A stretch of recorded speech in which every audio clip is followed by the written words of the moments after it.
Hi guys, class number 2 continue है। पिछली video में हमने देखा था कि कैसे हम HTML फॉर्म क्रिएट करते हैं और डिफरेंट इनपुट टाइप्स हमने देखी थी। डेट टाइम देखा था, डेट देखी थी, लोकल डेट टाइम लोकल देखी थी। उसके बाद टेक्स्ट देखी थी, ईमेल, फाइल, डिफरेंट तरह के हमने जो है वो इनपुट टैग्स जो है पढ़े थे, लेबल टैग पढ़ा था। इस वीडियो के अंदर हम देखेंगे कि जो डिफरेंट टर्म्स हैं यूज़ होती हैं फॉर्म के अंदर, जैसे आईडी और नेम मैंने आपको कहा था, मैं आपको बाद में बताऊंगा। तो वो हम इसमें देखेंगे कि फॉर्म के अंदर आईडी और नेम इनपुट के अंदर उसका क्या काम है। उसके बाद हम 2-3 टर्म्स और हैं उनके बारे में देखते हैं। तो चलते हैं VS कोड पे। तो ये हमारा प्रीवियस फॉर्म जो हमने पिछली वीडियो में बनाया था वो है। सबसे पहले हम देखते हैं जो आईडी है उसका क्या काम होता है। एक स्टूडेंट है क्लास में, उसका एक यूनिक रोल नंबर है। इसी तरह एक आईडी होती है। जैसे ये इनपुट है, इसकी ये आईडी होगी कोई भी, मैं रख देता हूँ यूज़र नेम। तो इस यूज़र नेम को मैं यूज़ करके इसकी मैंने अगर वैल्यू चेंज करनी है या इसकी मैंने वैल्यू को गेट करना है, जैसे हम आगे जाके अभी मैं आपको बेसिक बता देता हूँ। Document dot gate element by ID हम यूज़ करेंगे जावास्क्रिप्ट में। तो वो आईडी कौन सी वहाँ पे हम यूज़ करेंगे, ये वाली आईडी यूज़ करेंगे। जब हम लिखेंगे document dot gate element by ID, उसके अंदर हम यूज़र नेम लिखेंगे तो वो इस वाली इनपुट की वैल्यू हमें मिल जाएगी। तो ये काम है एक आईडी का।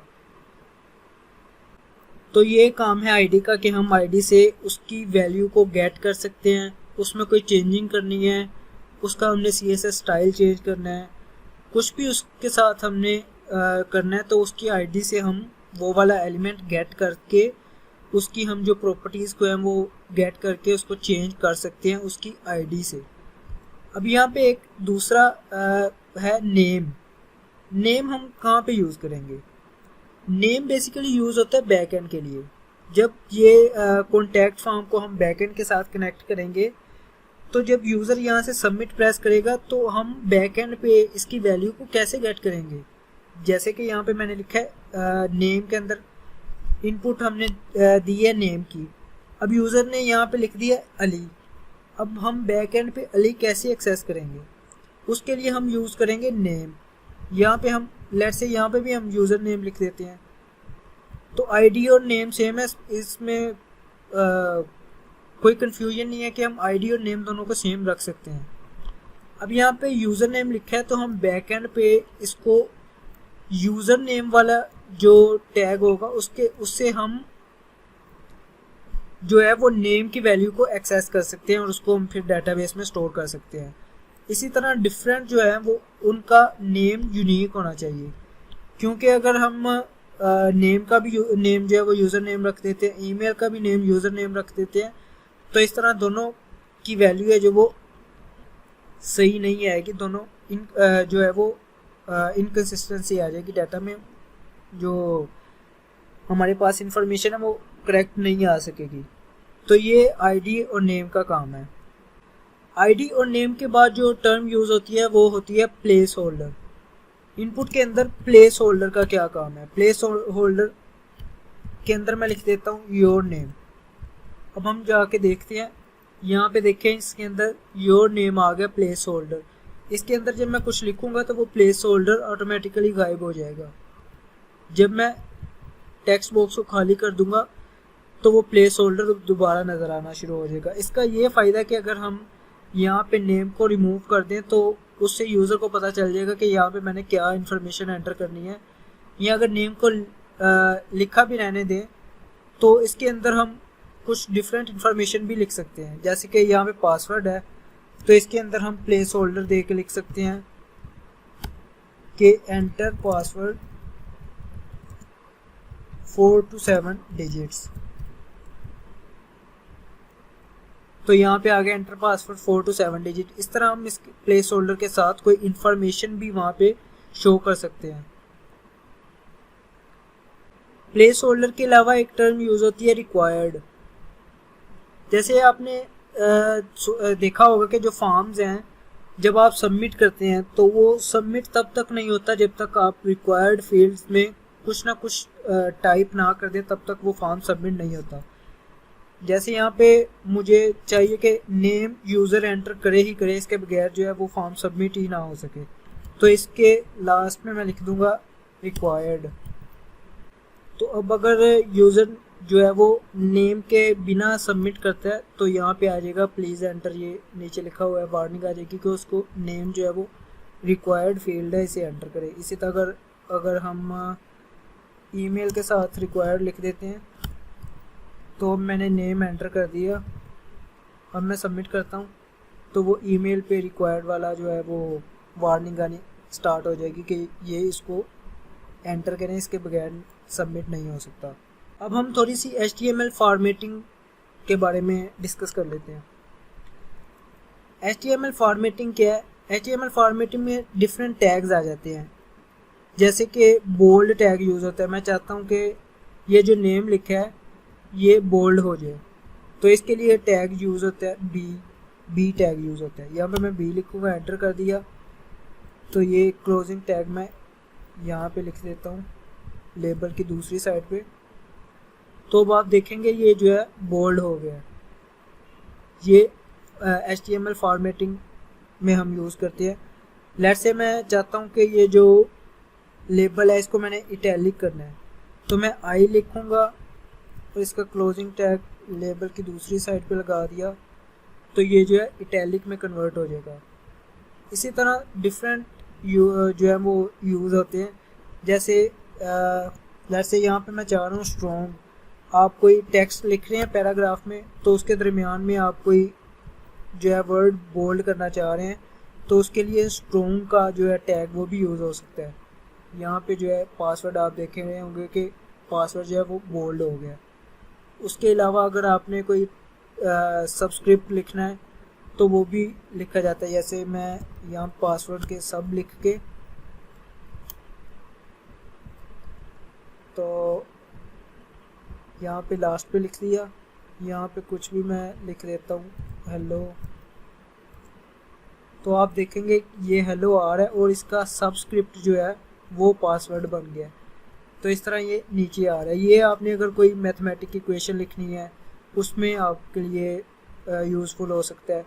एक सुपर स्क्रिप्ट होता है, यहाँ पे मैं सुपर स्क्रिप्ट लिखता हूँ तो ये पासवर्ड जो है अब ऊपर चला गया। जैसे आपने कोई मैथमेटिक इक्वेशन लिखनी है x², तो वो आप इस तरह लिख सकते हैं। ये सुपर स्क्रिप्ट टैग का काम है।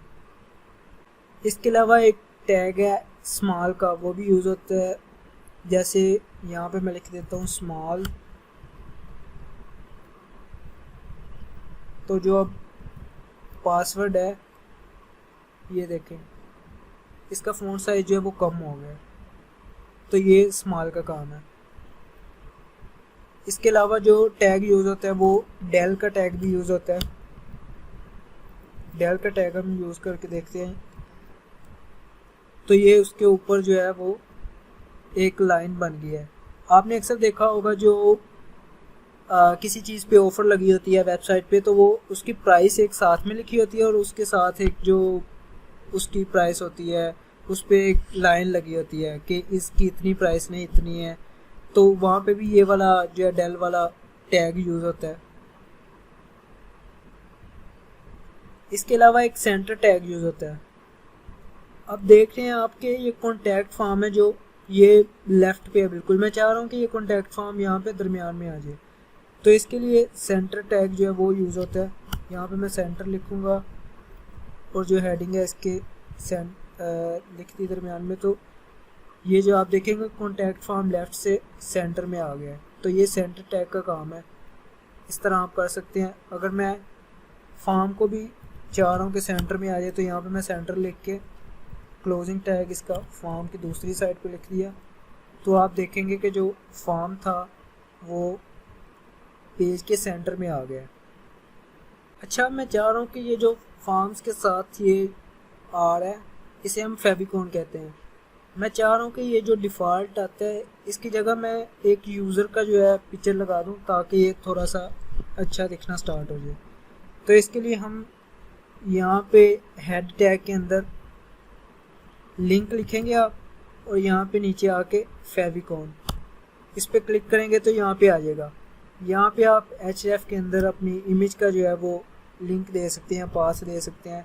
यहाँ पे मैं लिख दूँगा favicon.png जो भी मेरी फाइल का पाथ था।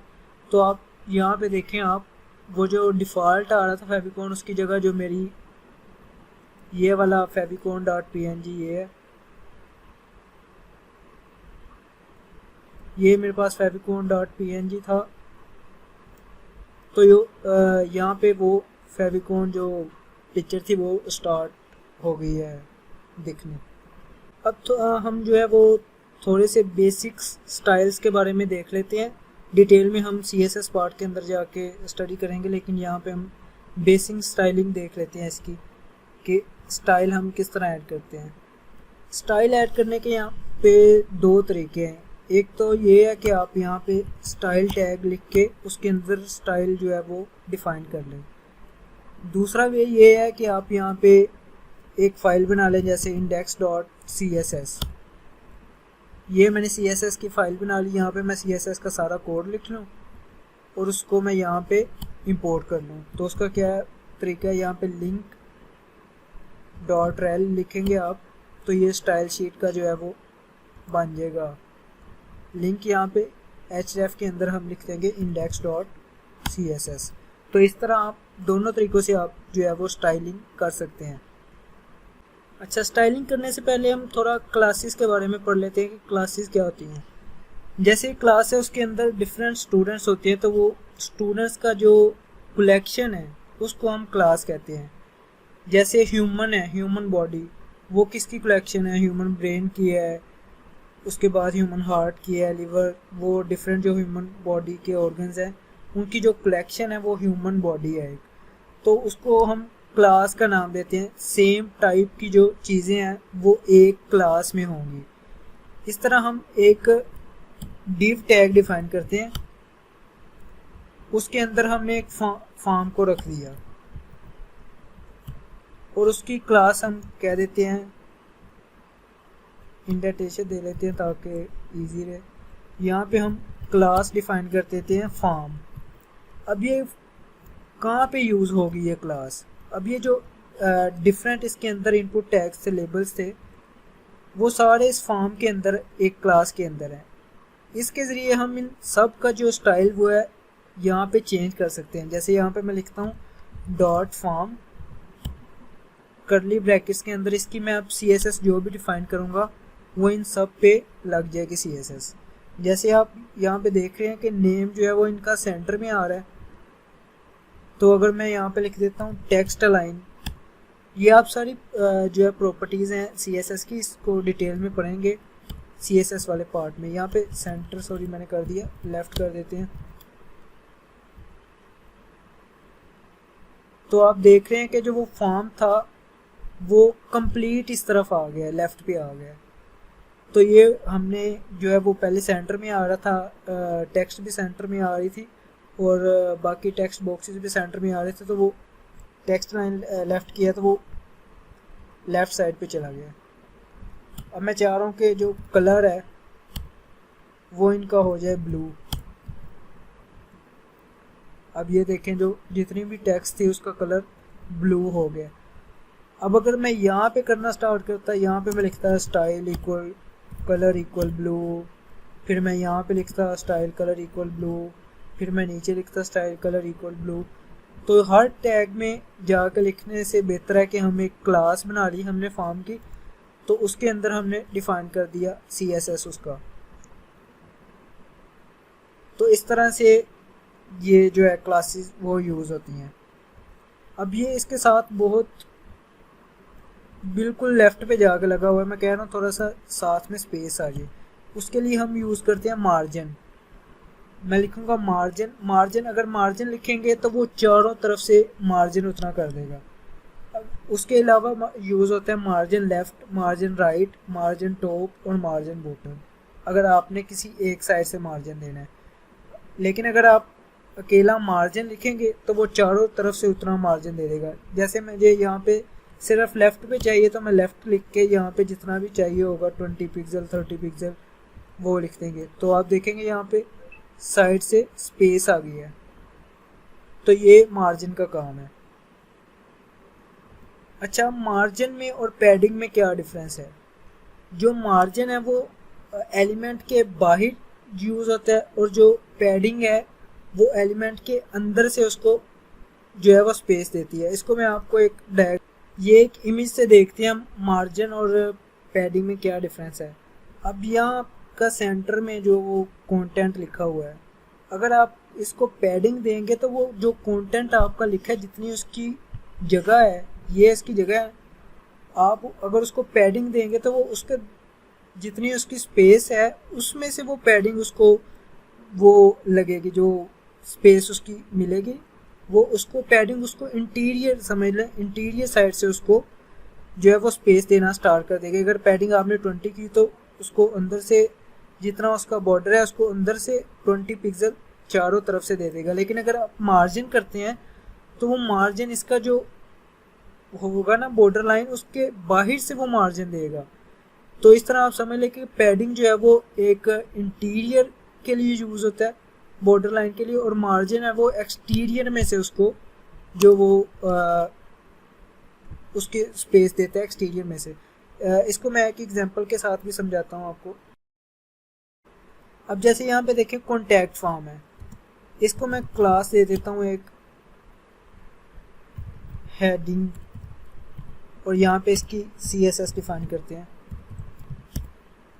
अब यहाँ से मैं सेंटर वाले टैग रिमूव कर देता हूँ, यहीं पे कर लेते हैं टेक्स्ट लाइन सेंटर। उसके बाद मैं बैकग्राउंड इसको दे देता हूँ ब्लू, और कलर इसका रख देते हैं वाइट। अब आप यहाँ पे देखें जो कॉन्टैक्ट फॉर्म है सेंटर में आ गया, उसका बैकग्राउंड और कलर जो है वो चेंज हो गया। अब अगर मैं कॉन्टैक्ट फॉर्म को पैडिंग देता हूँ, यहाँ पे मैं लिखता हूँ पैडिंग 20 पिक्सल, आप देखेंगे जो पैडिंग उसको लगी है वो उसके इंटीरियर साइड पे लगी है, यानी कि वो उसका जो बैकग्राउंड है वो उसको पैडिंग नहीं लगी है, जो पैडिंग है उसके इंटीरियर साइड पे लगी है। कॉन्टैक्ट फॉर्म सेंटर में आ गया, उसके नीचे भी स्पेस ऊपर भी स्पेस। लेकिन अगर मैं यही मार्जिन 20 पिक्सल करता हूँ, अब आप देख रहे होंगे जो बैकग्राउंड कलर है उसके ऊपर और नीचे और लेफ्ट राइट पे दोनों साइड पे उस पे स्पेस आ गई है। तो ये पैडिंग और मार्जिन में ये डिफरेंस है दोनों में। तो इस वीडियो में बस इतना ही, बाकी हम नेक्स्ट वीडियो में देखेंगे। Thank you very much.